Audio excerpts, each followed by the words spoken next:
Hey, what's up guys? This is Nighttime Clasher, and welcome to the first Clash Royale video in a very long time. So, as you can see here, I've gotten to 7,000 trophies, and I'm going to give you a guide on how I got there, and why you don't need a really good ladder deck to push high in trophies. So, as you can see here, this is my deck, and if you can't tell already, this is not the most meta deck. We have the Wizard, we have the Sparky, we have the Minion Horde, and the Giant, and the Rage Spell even. And these are just cards that aren't really used at all in any kind of competitive scene or in any grand challenges or ladder in general.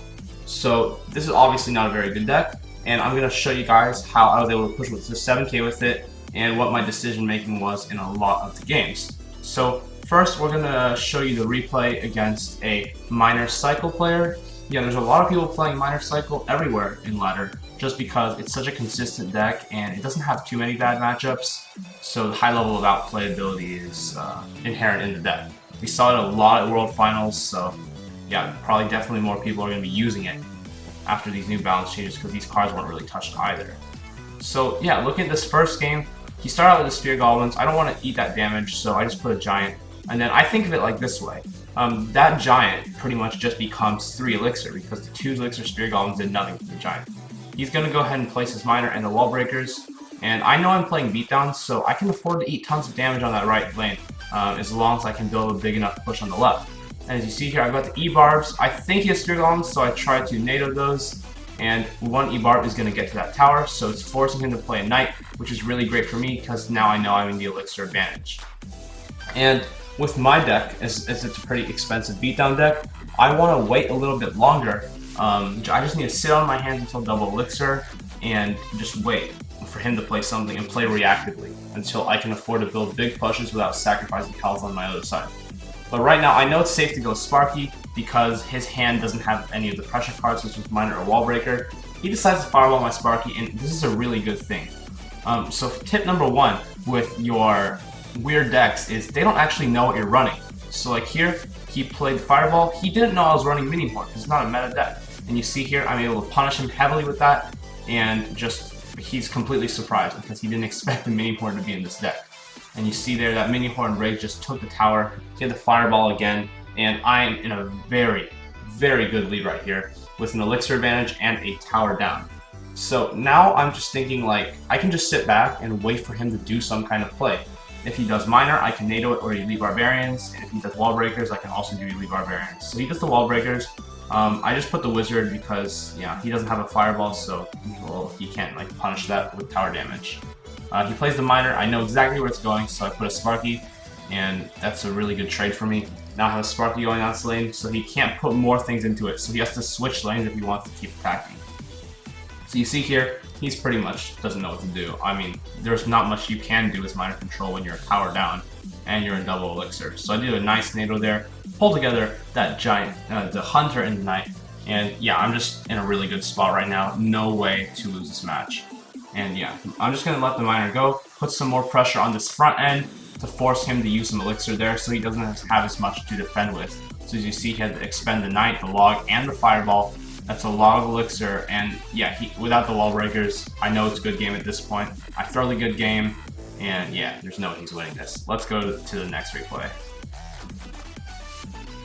So in our next replay, we're going to be looking at how I played against the Graveyard. As you see here, Splash Yard was the opponent's deck, and this is a very common deck in everywhere ladder, just because how strong Graveyard is right now with the Barb Hut and the Knight, and just all being really overwhelming cards. It just allows the Graveyard to dominate so much. And yeah, this is definitely one of my deck's most difficult matchups. So yeah, let's see how I won it. First, he played a Bar Barrel, and I put the Elite Barbarians into that because I had no other answer, and I don't want to eat 300 damage off the start of the match. And this is the opponent's first mistake. That Knight didn't actually pull that top Elite Barbarian, and it let it take out the Ice Wizard and the Knight. So I'm like, okay, this is a pretty good start. He's down all those defense troops, so I can go with the Sparky in the back and force him to play out the rest of his buildings, such as like the Barb Hut. And I play this Wizard here. This was definitely not a good Wizard, just because it didn't hit the Baby Dragon like I wanted it to. But yeah, it still worked out fine. I have the Minion Horde down now, and he has to pretty much NATO or poison this. He's going to choose to NATO it, Not going to save the Barb Hut, and I am feeling pretty good so far because I've forced him to make a few mistakes. And as you see, I am in the Elixir advantage. And yeah, is whenever he does a push though, that's when I'm actually going to be in trouble because it's really hard for Giant Sparky to win against Graveyard because, yeah, as you see here, it's going to be really difficult for me when he does play the Graveyard because I've got nothing on the back end to actually kill the skeletons other than a wizard or a mini horde, and those just do terrible to poison, and I'm getting free value. So he does a knight at the bridge there, as you saw earlier, and I immediately went with the Elite Barbarians because I thought he was setting up a Graveyard push, and unfortunately he was not, but that forced him to Barb Hut, which is great. I Sparky the bridge because I know that Barb Hut will get shredded by the Sparky, and yeah, after that Barb Hut he pretty much has no Elixir, and the Giant's free to get a few shots there. Yeah, so I'm feeling still okay here.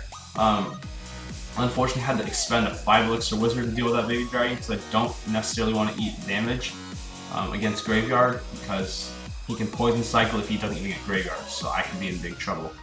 He drops a Knight here, and I'm not sure what he was trying to do there, but the Knight didn't go into the right lane. Yeah, you can see he was angry about that. And yeah, here I have to split the E-Barbs in the back because one of them will deal with those troops on the right, where I can push with the other E-Barb on the left and force him to play like a Graveyard on defense like he did here. Yeah, so for Graveyard players, defensive Graveyard might not be looked at as the best strategy, but but anybody who plays Sparky will know that that is so dangerous. As soon as the Graveyard player has like some kind of advantage, they can just keep putting Graveyard on the Sparky and defending it. So he put the Knight there trying to set up another Graveyard push, and I immediately threw the E-Barbs to the bridge and a Rage on the tower. Rage on the tower is also going to be one of those really interesting plays that you don't see too often, but it actually helps the tower deal with the Graveyard really well, like you just saw there.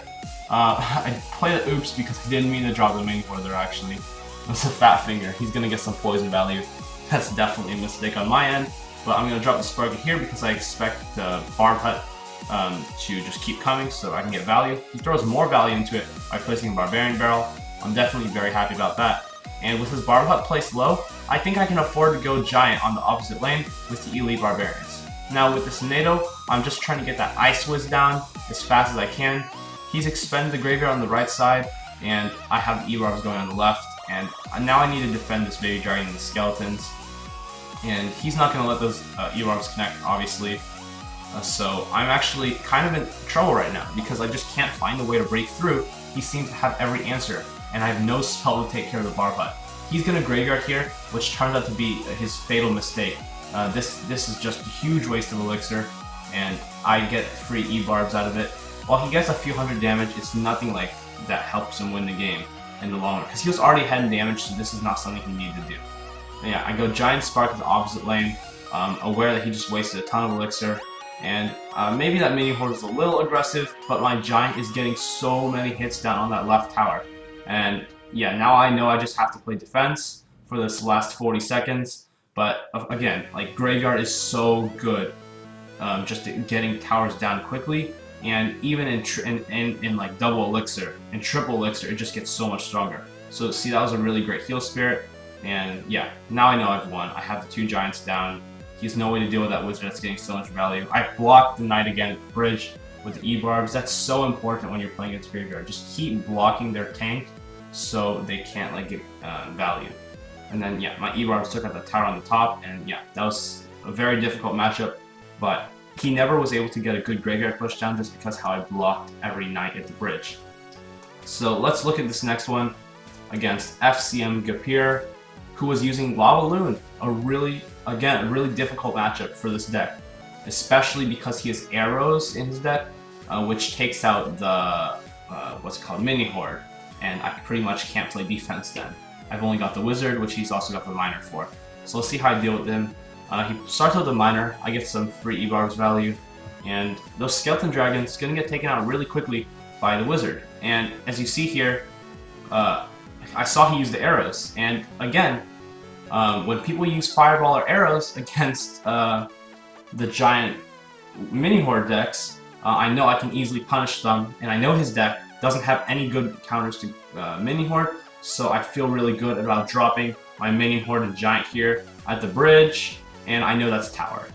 This is going to force him to play those barbarians, to defend, and he won't have as much for the Lava Hound push on the right. So yeah, this push is looking really strong, going to the King Tower, and as I said, forcing out the Barbarians is really, really important. He's down 5 Elixir, and pretty much just a Hound, a sitting duck here, and actually I completely underestimated how much Elixir he had now looking at the bar, but I decided to go Sparky the back, and while this seems interesting, I wanted to be able to put the Wizard to defend the Lava Hound, and have the Sparky control for the Miner that was going to come from the Wizard. As I said, he did place a Miner, but I did not expect the Zap to come down, and that caused me to lose my tower. Yeah, I was just not expecting the Zap, and the Sparky strategy did not work how I wanted it to. We are now at an even game. He has my tower, I have his tower. I'm really honestly not sure what to do, especially because I've already revealed to him that I have the Minion Horde, and yeah, it's looking tough. He plays Lava Hound, I played the Elite Barbarians to force him to use his Barbarians, so he again has less Elixir to use on offense, and that gives my Wizard more value. You see it's 3 Elixir, he's trying to get that balloon, and I'm just trying to get my Wizard up. So I go Sparky, trying to do that same thing again.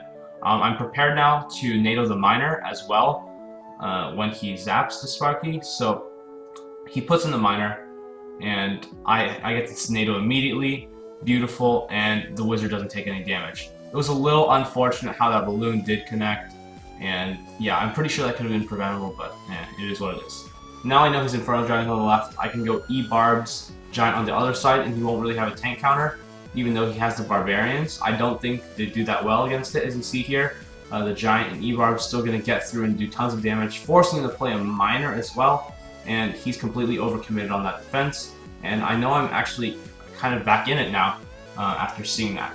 So Wizard here is going to get a good amount of value, push the Inferno Dragon again, which is a big mistake because I'm going to just do this same push again and see if I can break through those Barbarians. He goes Balloon. This was a really bad mistake. I could just NATO it to my tower while my Giant and E-Barbs go to town over there. Puts the tower down to 460, and I might be in trouble here because he zaps the tower perfectly. Keep that Inferno Dragon alive. I put up the Minion Horde to just control that, and now it's not looking good. But I know I had the Wizard. Bam, 2 pocket shots when he played Balloon, and that is good game. And in our final replay here, we're going to be looking at the battle against the Hog Cycle player. Of course, Hog Cycle is one of the most used decks in all of Clash Royale just because how free to play friendly it is, and I'm going to show you how I was able to beat this deck with mine. So usually this is actually quite an even matchup. While people might say I have a matchup here, it's actually pretty difficult because he can actually Fireball, Log, and Fireball on the Sparky to take it out, and all the other troops in that push are also collateral, and it's really hard for me to actually build up a push after like double Elixir. And the E-Barbs are just pretty much useless because Ice Golem can like kite them. So I started with the Mini Horde. That was also a misclick. I don't know why I keep misclicking on the Mini Horde, but now I'm at my NATO, and I do the perfect NATO on the Hog to deny any shots to the tower and get the King Tower activation. This is probably the most important thing you want to do when you're playing against Hog Cycle is get that King Tower activation. Because once you get the King Tower activation, you're going to be at an advantage for the entire game just because Hog has to get close to the King Tower to hit the Princess Tower. So I'm kind of actually waiting it out because this is the game to 7k and I don't want to like throw by doing some dumb play. So I'm kind of just chilling and waiting for him to make the play. I actually believe that if I get into double Elixir, I can outplay him with double lane pressure, so that was my plan going into this. And he plays Ice Golem, so I react with the Wizard. I know he's going to play the Musketeer behind this, so I put my Giant up front as well, so the Wizard can take out the Musketeer. I thought he would actually Fireball this, along with Ice Golem damage to take out the Wizard, so I made sure to drop a Heal Spirit so he couldn't do that. And even though the Wizard doesn't look at full health, it is at full health. So, Ice Golem and Musketeer coming on this lane. I know he's probably going to play Hog, so I might throw the Sparky, but then he doesn't play Hog, so then I just play the E-Barbs. Easy cleanup on the Musketeer. He plays Hog, and of course I just need to do this perfect NATO again, and the Hog will be denied of any hits. So yeah, pretty much I need to have the NATO in him every time he plays Hog, or I'm going to be taking a good amount of damage. I also know that I can counter Hog perfectly with E-Barbs, so those are my 2 options. I play the Sparky up front because I don't want to give him Fireball value, and I just toss the Giant and hope for the best here pretty much. I know he might not fireball that because there's a big push coming on the right side, so I do drop the mini horde there, and he ends up fireballing it, and I do a nice NATO on the Musketeer and Ice Golem to take those both out.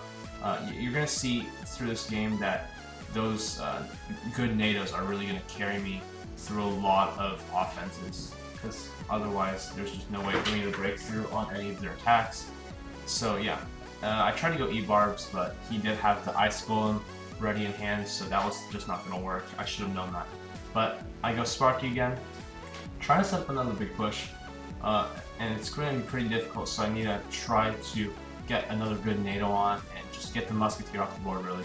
That's the only way I can get a good push. As you see, the Musketeer and Cannon getting so much value. He plays Hog, and I play E-Barbs, and as I said, yeah, E-Barbs are a perfect counter to the Hog. He tries to block the Musketeer with the Skeletons. He actually fails. This was really bad for him, because otherwise I would have had to spend Elixir to take out the Musketeer. And I'm just keep playing Sparkies here until he makes a mistake. It's really easy to make a mistake with Cycle that can cost you a whole game, so I'm just hoping for that. And I do a nice NATO there, again, to just bring in the Musketeer and make sure I can take her off the board. He does the Hog here, and I feel very unsure about how I'm going to defend that, because I already went E-Barbs on the other side, so I kind of just let that Hog go. But it's okay because the E-Barbs got a good amount of damage, so pretty much evened out that side. Now I know I have to play the Sparkies on the right, but obviously I didn't do that, so I had to NATO it to save it, and yeah, NATO does pick up the Hog, and yeah, that's no problem. Now Giant in, Sparky in, Musketeer in. I don't have NATO, so there's no way for me to get rid of that. So I'm just like, yeah, let's just pile it on here and see what we can do. So I NATO the Musk in, and yeah, still just unable to connect to that tower here. He is playing defense like nearly perfectly, and he hogged on the right lane. I wasn't ready, so the E-Barbs did go down a little bit late, but I have a counter push here, and I think I might be able to break through.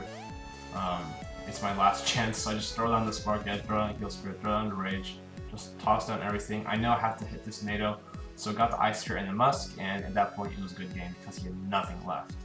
And yeah, that's how I got 7,000 trophies. I hope you guys enjoyed this video and thought the tips were helpful. Yeah, so if you're trying to push ladder, just know your deck inside and out. Know how to win matches against all kinds of decks. And yeah, that's pretty much it. Don't forget to subscribe, like, and comment down below if this video helped you.